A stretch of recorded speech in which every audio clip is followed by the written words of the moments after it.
more about human behavior and how the human brain works. We are not conscious of how we are in control. Never even finished a textbook in high school. Yeah, Madam Willemse told us, you know what, when you get to tertiary, just enjoy yourself, try out everything. The last, Abraham Hicks. How can we forget?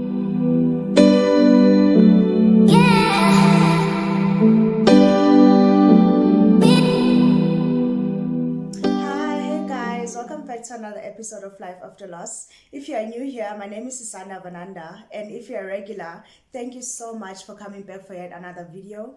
And let me start with apologizing about the past few weeks.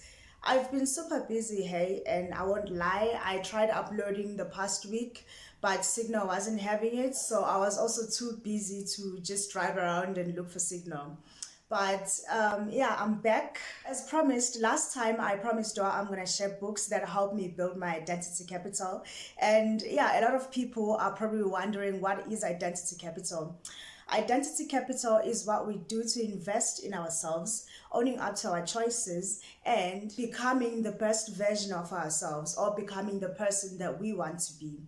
So I got this term identity capital from a book called The Defining Decade by Dr. Meg Jay. Dr. Meg Jay is a therapist, and she shares experiences that she had, actually conversations she was having with her patients who were on their 20s and 30s, who were actually complaining about being misled or being told that they have to waste their 20s away because they've got their 30s to make up for it, which is false. So she puts emphasis on how we should be mindful of what we spend our time on, who we give our time to, the people we surround ourselves with, the habits that we build now that are going to be beneficial for us in future. So she goes on to say that identity capital is our collection of personal assets. It is the repertoire of individual resources that we assemble over time. These are the investments we make in ourselves, the things we do well enough or long enough that they become a part of who we are. Some identity capital goes on resumes such as degrees, jobs, test scores, and clubs. Identity capital is more personal, such as how we speak, where we are from, how we solve problems, and how we look. Identity capital is how we build ourselves bit by bit over time. So that explains it all. Identity capital is very important, and wasting your 20s is not so ideal. And I can actually attest to this because I remember in grade 10, Madam Willemse told us, you know what, when you get to tertiary, just enjoy yourself, try out everything, and don't miss out on anything, which is false. Which is actually false, because you have to indulge yourself or spend your time in things that are helping get you a step closer to your dream, or just surround yourself with people who are going to get you a step closer to where you want to go. So yeah, that's the first book, Identity Capital by Dr. Meg Jay. And the next book that I have for you is Think and Grow Rich by Napoleon Hill. So I selected this book because I wanted to grow financially. So I wanted to know how to manage my finances first before I grow.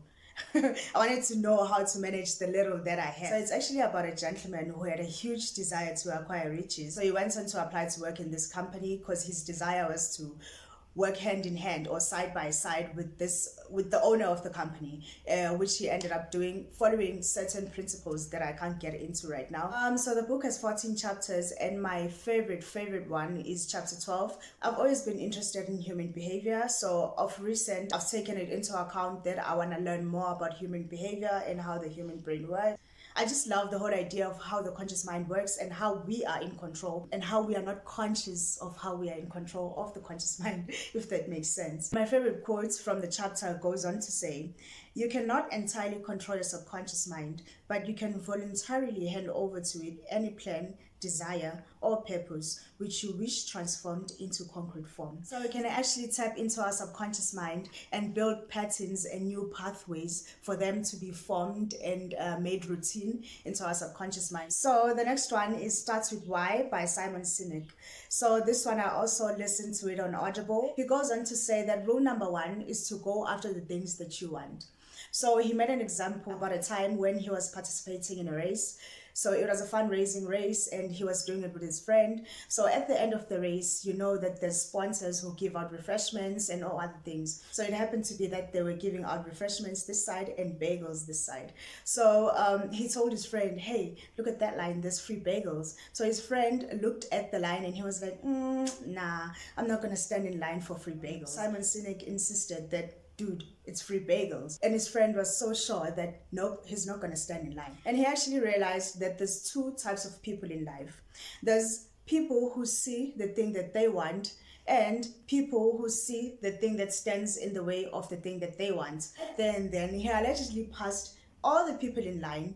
He reached out between two people, he reached his hand between two people, he grabbed two bagels. Obviously, he says he sacrificed his freedom of choice, but he was very sure that he wants those free bagels. That's why he encourages us to go for the thing that you want. And the second rule is take accountability for everything you do. So for this, I'm going to use an example of one of my favorite mentors, who's Rulin Strauss. She happens to be Miss South Africa and Miss World 2014. What a lot of people don't know is she entered Miss South Africa 2011, and she actually made it up to the top 10. And the only thing that stood her on her way is that she forgot her English words. When she forgot her English words while on stage, she was booed, and obviously after that she got a lot of hate on social media. But fast forward 2014, she became Miss South Africa. It took her at least 2 to 3 years for her to work on her public speaking and perfect her English for her to be able to win the title Miss South Africa, and went on to win Miss World. And right now she's actually an international life coach. And that goes to show that she didn't choose to be on victim mode. She took accountability for her actions. She took accountability for her failure back then. And she perfected it and became the person that she is now. She's a brand on herself. The third rule is take care of each other.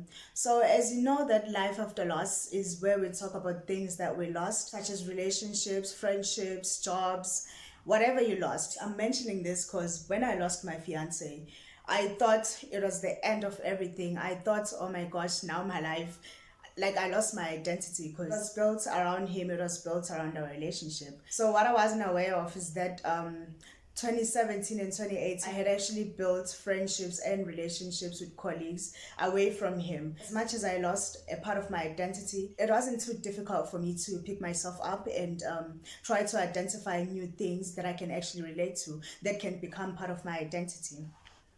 And the last one is practice being the last to speak. He goes on to say that good leaders are always the last to voice their opinions. He makes an example of how Nelson Mandela on his book wrote that he would go with his father to chief meetings, and he would notice that people would sit around in circles and they will all talk man to man, but he noticed that his father was always the last to speak. So that's where he got his wisdom of how a great leader carries themselves, be the last to speak. So the skill to be the last one to speak actually does two things. One, it makes everyone feel heard and they feel like they've contributed a lot with their opinions. And two, get the benefits of hearing what everyone thinks before you render your opinion. The third book is Ask, and it is given by Abraham Hicks. So I owe a lot of my healing to Abraham Hicks, because I was just tired of feeling drained emotionally, and I was just tired of crying. So I just wanted to develop new habits and actually help myself grow spiritually as well.